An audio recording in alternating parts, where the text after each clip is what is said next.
Hello students, আমার চ্যানেলে তোমাদেরকে স্বাগত। শুরু করছি ক্লাস 11 ফার্স্ট সেমিস্টারের একটি বাংলার ক্লাস। ভীষণ ইম্পর্টেন্ট হতে চলেছে ক্লাসটি, কারণ আগামী সোমবার অর্থাৎ 8 সেপ্টেম্বর থেকে তোমাদের শুরু হচ্ছে ক্লাস 11 ফার্স্ট সেমিস্টারের ক্লাস। আশা করছি তোমরা সবাই খুব মন দিয়ে পড়ছো, তোমাদের প্রস্তুতি একদম সর্বোচ্চ পর্যায়ে রয়েছে। তবু একবার এই প্রশ্নগুলোকে দেখে যাও, আশা করি প্রশ্নগুলি তোমাদের পরীক্ষার জন্য খুবই উপযোগী হবে। তোমাদের সামনে রয়েছে রায় ও মার্টিন প্রশ্নবিচিত্রার থেকে একটা বাংলার টপিক আমরা তুলেছি। আমি দেখো এখানে যে প্রাচীন বাংলা সমাজ ও সাহিত্য এই অধ্যায় থেকে আমরা এখন পড়ব। কী কী প্রশ্ন আছে একটু দেখে নাও, চট করে একবার চোখ বুলিয়ে নাও। পরীক্ষার আগে অবশ্যই বলা তো যায় না যে এই ক্লাসটা থেকেও হয়তো তুমি প্রচুর প্রশ্ন পেতে পারো, প্রশ্ন কমন আসতেই পারে 1-2 নাম্বার। ঠিক আছে, চলো শুরু করি। প্রাচীন বাংলা সমাজ ও সাহিত্য কী কী প্রশ্ন আছে এখান থেকে আমরা এমসিকিউগুলো দেখে নিই।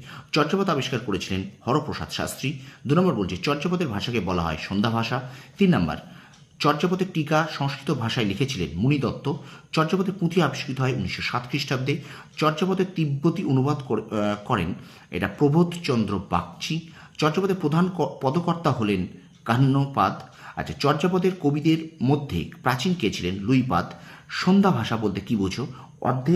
আধেক স্পষ্ট আধেক অস্পষ্ট। ওডিবিএল গ্রন্থের প্রণেতা সুনীতি কুমার চট্টোপাধ্যায়।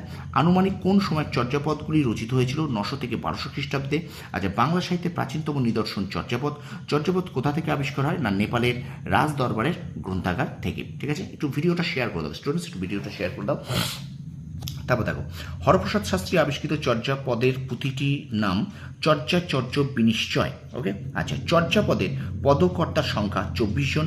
চর্যাপদের পদকর্তাদের কি নামে অভিহিত করা হয়? উত্তর হবে বৌদ্ধ বজ্রবাণী ও নাথপন্থী সজজিয়া সিদ্ধাচার্যরা।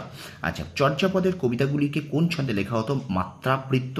আচ্ছা, টাল তো মোর ঘর নাহি পর বেশি, এটা ঢেন্ডন পাত। ঠিক আছে, তারপর দেখো এখানে একটা খত দাগে 18 থেকে স্তম্ভ মেলাও আছে। উত্তর হবে 18 গ। এখানে 1-এর ডি, 2-এর সি, 3-এর এ, 4-এর বি। ঠিক আছে, পরে প্রশ্ন দেখো, গ্রন্থাগারের প্রকাশের সময় চর্যাপদের নাম হয়েছিল 1000 বছরের পুরনো বাংলা ভাষায় বৌদ্ধ গান ও দোহা। পরে প্রশ্ন 20, ভাষাচার্য সুনীতি কুমার চট্টোপাধ্যায়ের মতে চর্যার পদগুলি রচিত 10ম থেকে দ্বাদশ শতাব্দীর মধ্যে। পরে প্রশ্ন দেখো, মুনি দত্তের সংস্কৃত টিকা থেকে জানা যায় চর্যাপদের মোট পদের সংখ্যা ছিল 46টি।